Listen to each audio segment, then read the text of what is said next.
Hey, we're back again with another edition of the Topwater Podcast, and I am Justin Ellis, and well, we're back again, and this is kind of a cool time because the grass is starting to come back.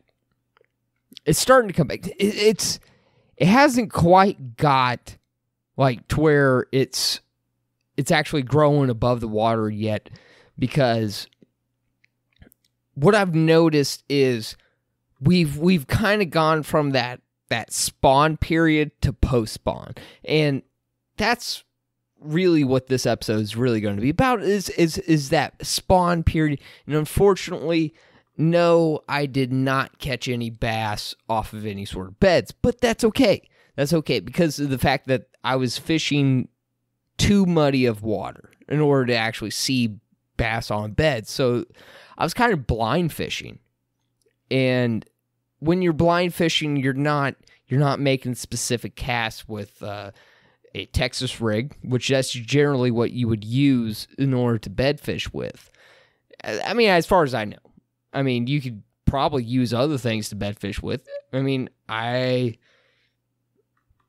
would assume that you could probably use a underspin, or you could use pretty much anything that sinks to the bottom and sits there in the bed and just kind of like promotes themselves. So whenever I was out this past weekend, I really saw that the fish had moved like from day to day. It was like from one day to the next. You know, like Saturday when I was out, they were actually back into that pocket. They were really far back into that pocket, but I think but when I went out that day, there was a lot of rain, and it was causing the water to rise. And I went out during that point in time, so I think most likely, not only were they probably in beds back there already, but they were probably pushing back to that back corner, so that ways they could actually feed on stuff that was flowing in through that back pocket. Because the back of that pocket connects to the river that's behind it. So there's kind of a peninsula that runs out, and whenever it gets high enough, that water actually, just kind of rises up and pushes through there. So the back of that pocket actually gets fresh water. So I think bass actually go to the back of that pocket and feed on the stuff that's moving through from the riverside into the back of that pocket. Because if not, they would have to eat it when it came all the way down the river.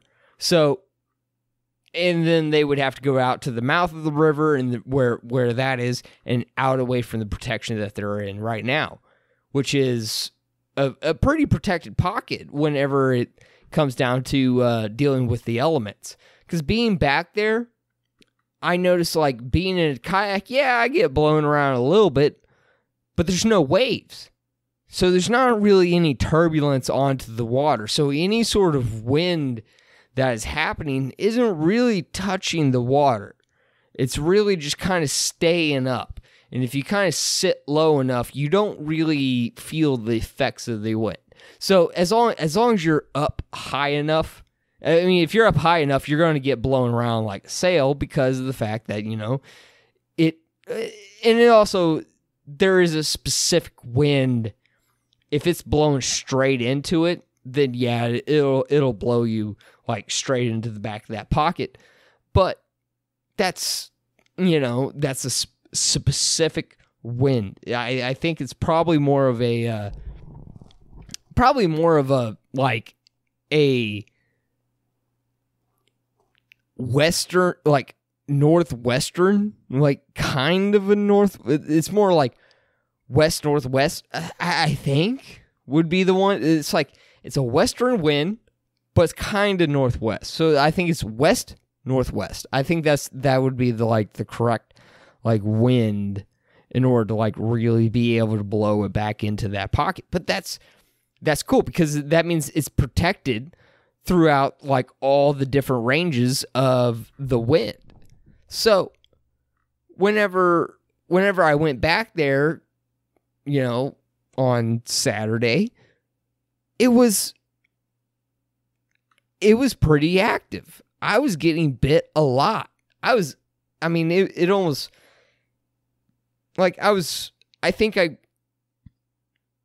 oh man, how many I think I caught 4, 5 back in that pocket. Yeah. And a catfish. And a crappie. No, the crappie was the next day. Catfish was the first day. Sunday, that's when I caught the crappie. But it seemed like between Saturday and Sunday, there was a definite shift. There was a definite shift between Saturday and Sunday. So when I went back there Saturday, I actually caught fish kind of coming down the pocket. So I was catching fish as I was coming down, or at least I was getting bites. I caught a couple, and I got a couple bites, which was kind of telling. And the bites really came by just snagging in to shallow grass. I was snagging into a lot of shallow grass and being able to kind of rip out and just boom, that's where I would get my bites. But Sunday was the day to where it seemed like things shift. And that was the day to where I was like, okay, they're not back in there spawning anymore. And it was very, very evident that they did make that shift to kind of that outside of the pocket. Now, it doesn't mean that there's not any sort of spawning action happening. I think what is happening is you're having carp move into those areas. I was noticing some carp in there, but there wasn't too many. But I think once things start kind of rolling in the spawn time, bass will kind of move in, and then carp will kind of move in, and the carp will displace the bass, and it's just kind of like that's kind of how it rolls. So what I was finding was that Saturday when I was fishing that back of the pocket, and I was able to get a lot of reaction bites by ripping out of the grass, like getting hung up into some hydrilla that was back into that pocket and being able to rip out. Another thing is I was also seeing bass that were hanging on to, there was a small little, it couldn't be any wider than my own, my arm span, but it was water flowing in, and it was clean water. So you were having this weird mixture of clean water and dirty water right there, and there was some bass staged up off of that. And I didn't catch any. Well, I caught one. I caught one off of that. Kind of.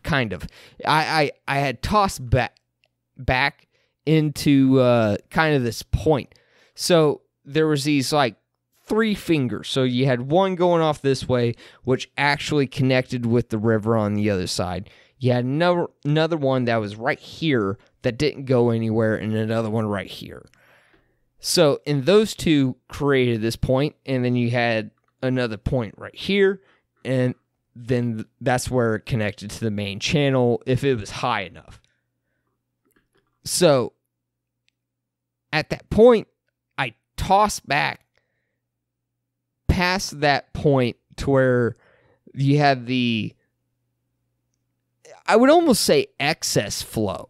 So you would have the rising river on the other side that was pushing water into this spot, and then you have the little that made a peninsula, and I cast past the peninsula and came across this way, and I actually got bit there. But it was in between two pieces of cover. So it was in between a travel route.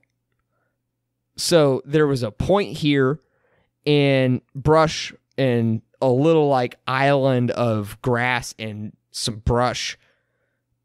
And there was a travel route right in between that little peninsula. So it was like right there. And I ended up catching some bass off of that, which was really nice. I actually really...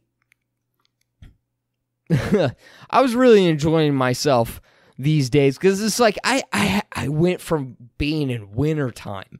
I mean, when you're fishing in wintertime, it is such a grind. I mean, I almost feel really appreciative that it is summertime, or not even summertime. That's springtime. That's the time to where it's like, yeah, this is the time to where bass are kind of feeding in the shallows. This is my niche right here. We're getting going. But yeah, oh man, it's so great. I just feel so good that I'm not having to bundle up every single morning. That I'm not like I could wear a pair of pants and a jacket, and it's no big deal, and go out there and just catch fish, and catch fish in the places that I want to catch fish, and not have to search and find these little nooks and crannies, these deep little points, and how do I get a bass that is just is of fish sickle.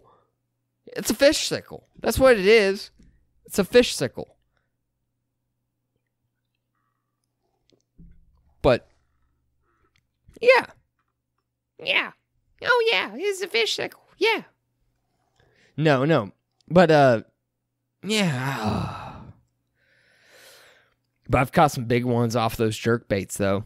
Jerk baits into the wintertime. Whenever it's still 40-degree water.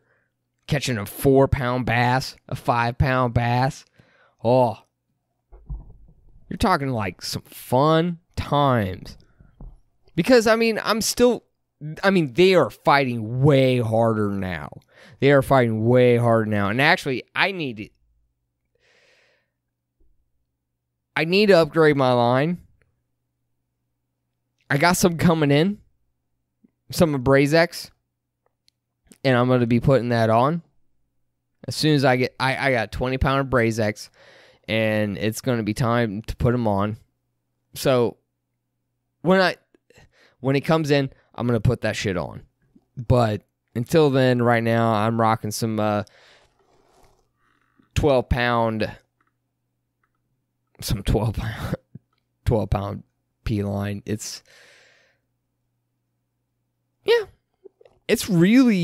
It's nice because it's good for that clear water. I like it for that clear water. And it's really good when I'm working my jerk baits. That 12-pound, that's just perfect for that stuff. And I've really come to like it. Like it. Mm-hmm. Let's put 4 or 5 different likes onto this. Super like. But, yeah. It's been challenging, though. Why am I even saying it's been challenging?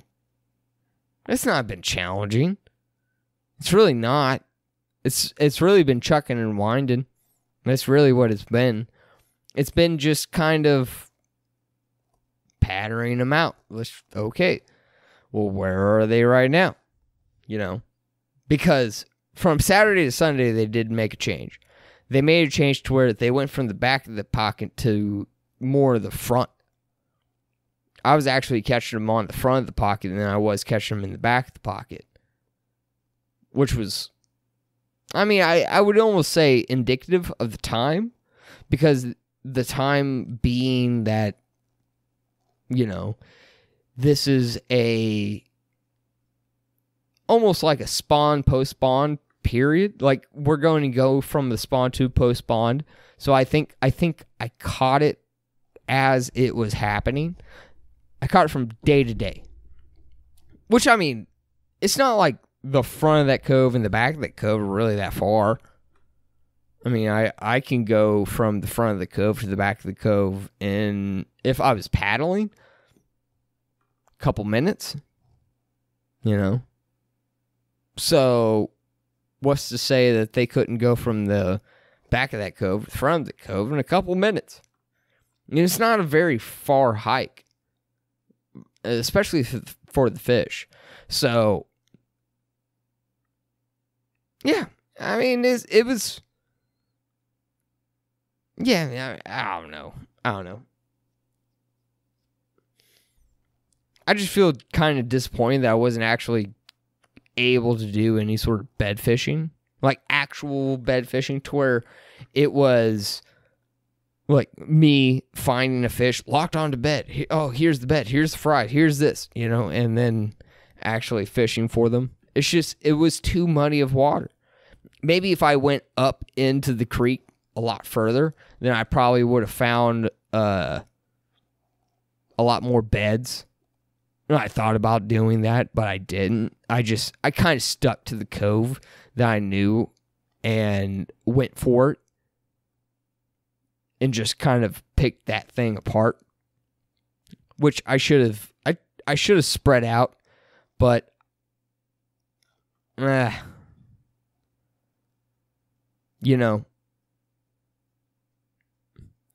time, it was kind of like, it was one of those things to where I kind of had this idea that, you shouldn't leave fish in order to go find fish. So I had already located a group of bass, and I didn't really feel like I should move off of that and move completely to a different spot in order to find other bass.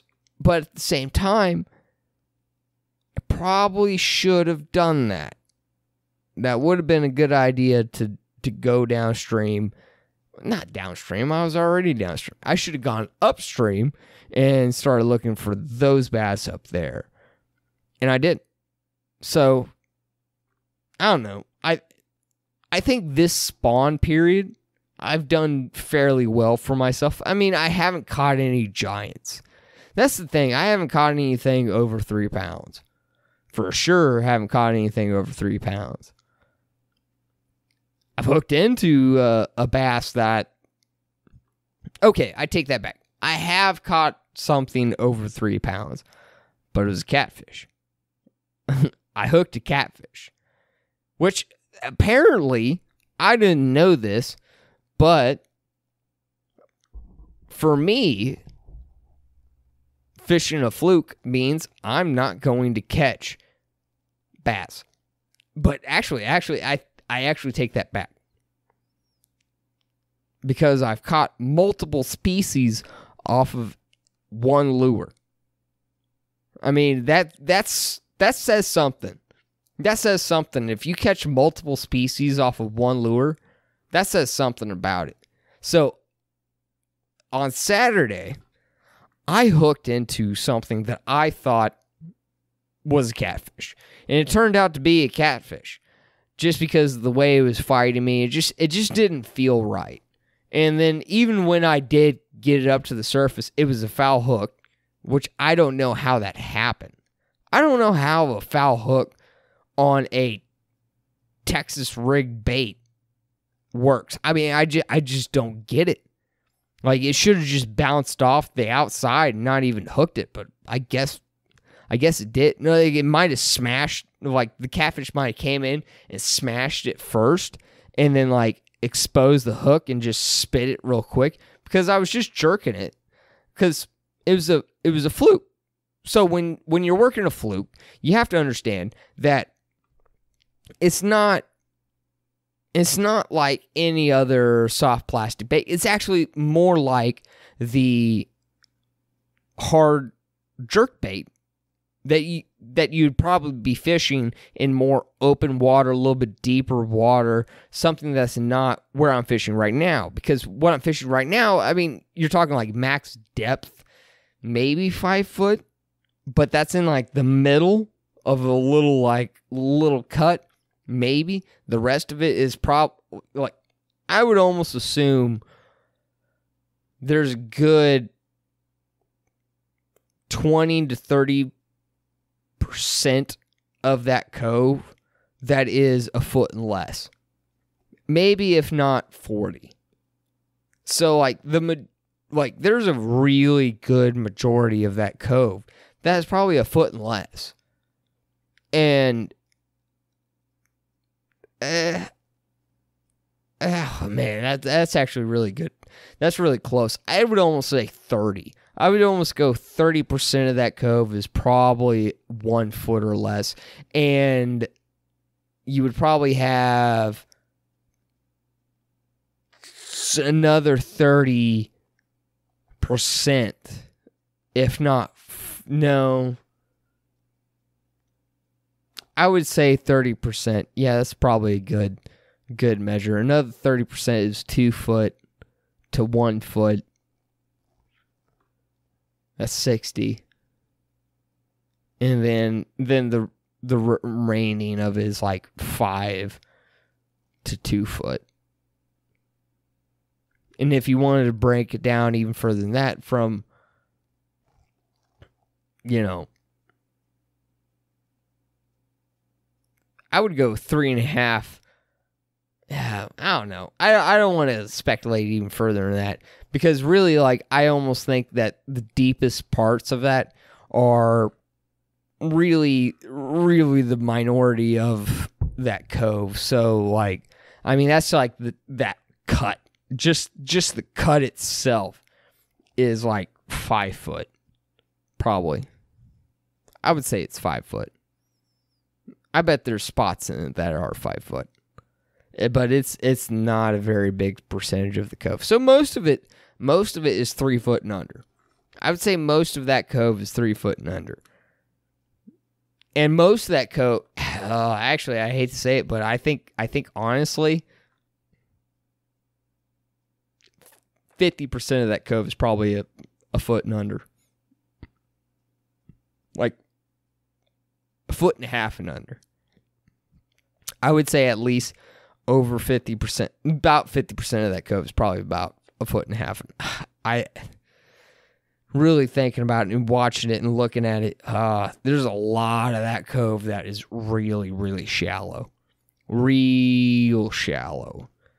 And there was so many turtles. There's so many turtles. I couldn't believe how many turtles there were. Like on a log. I mean, they look like flies on a piece of poop. It's just like all over. And then all of a sudden you get kind of close to it and they just right off of it. And you're like, oh yeah, that's a really small log for all of you to be right on that, sunning on it. I don't even understand how some of these turtles can like fit onto a log that size. And also, I saw some giant snapping turtles, like legitimate giant snapping turtles, to where I didn't want to really mess around with them. And they didn't really care about me, which was really crazy. Because they were like, I don't give a fuck about you. Like, I mean, I was inches away from a snapping turtle. And his head was sticking out of the water. He was just sitting there, just like watching me. And I kind of just floated right past him. I mean, we're talking like the shell itself, I mean, was like that. I mean, my body width the shell itself. The head was probably like, I would almost say like that. Like this is up against my face. You know, it would be like a scuba mask. Like if the head of that thing was a scoop, like it would be the size of a scuba mask. That's what it'd be like. Scubaing down. Turtle face. That's what it is. But yeah, I mean the head of that thing was big as shit. And it just didn't care about me. It was crazy.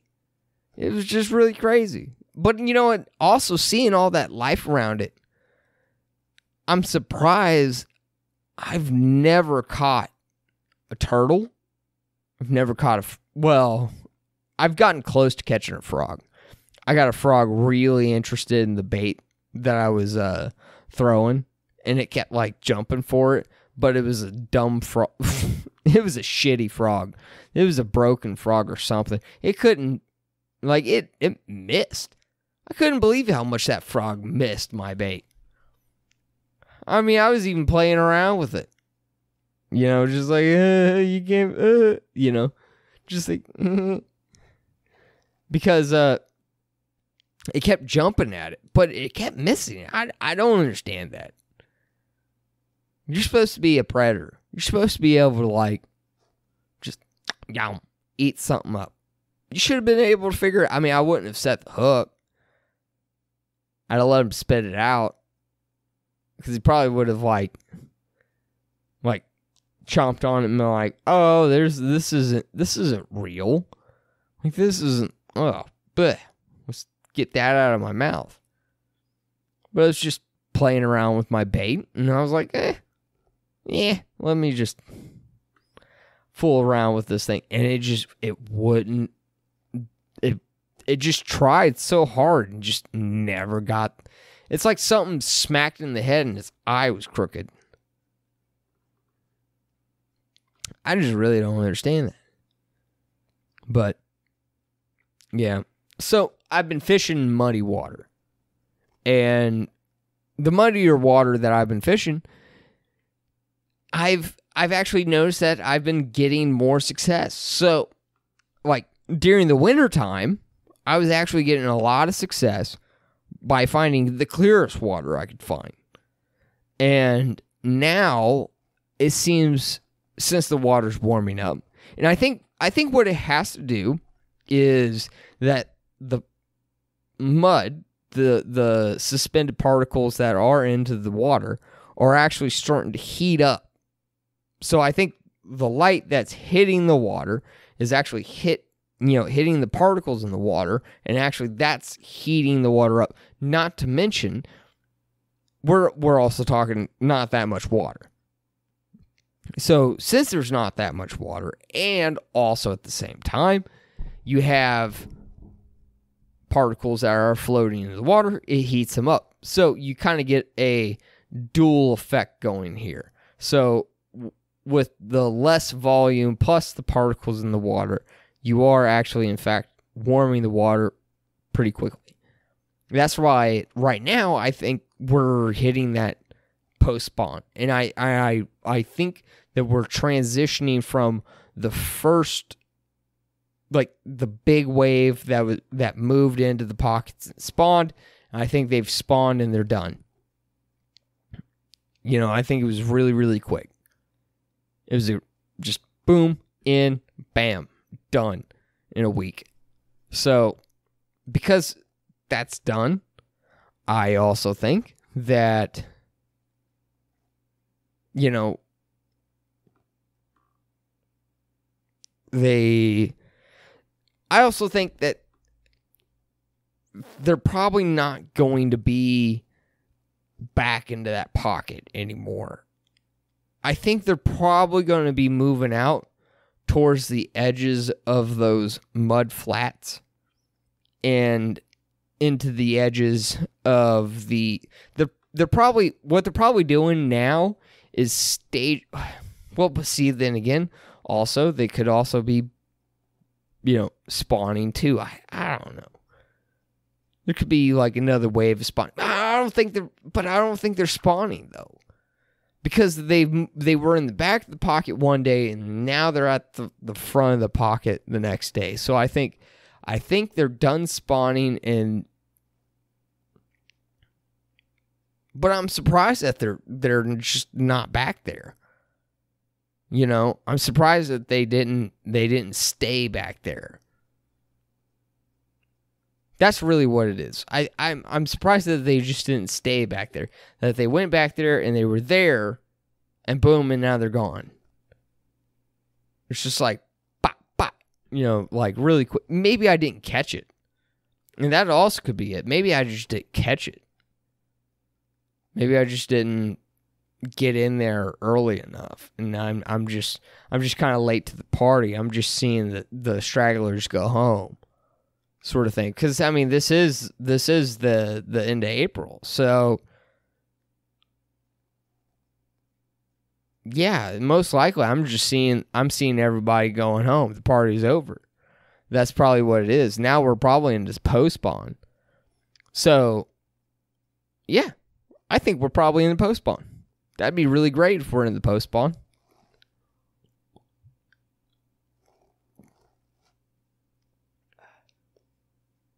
That would be really great, because not only would I enjoy the post-spawn, but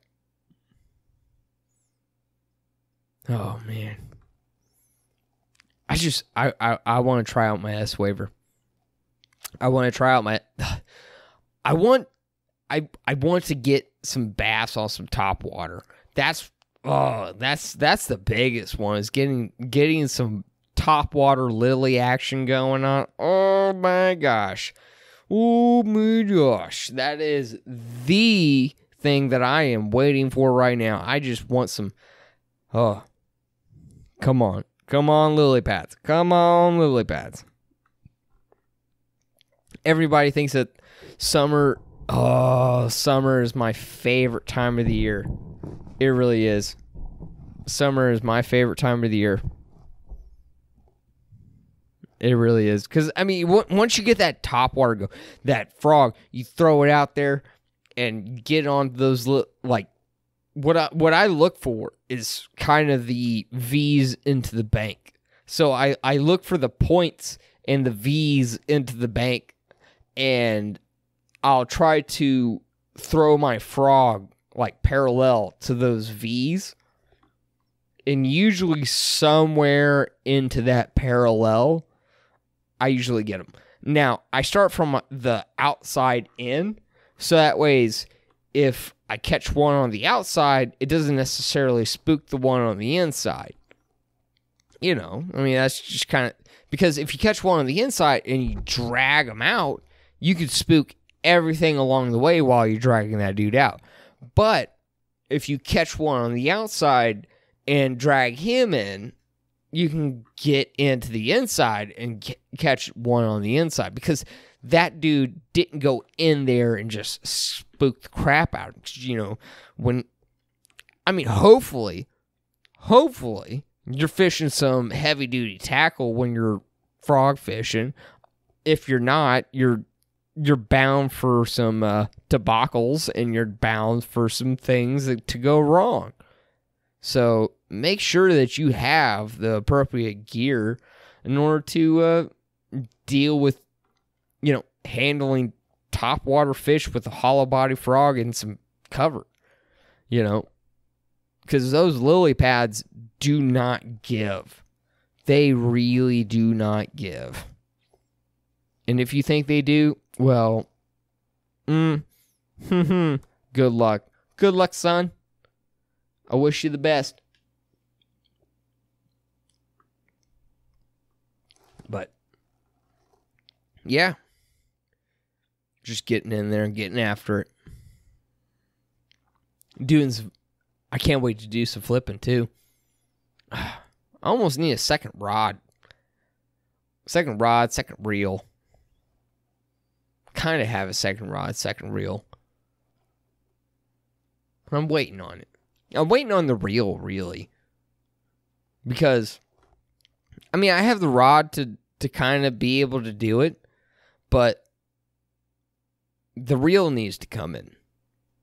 And when the reel comes in, then yeah, I'll have the second rod, second reel.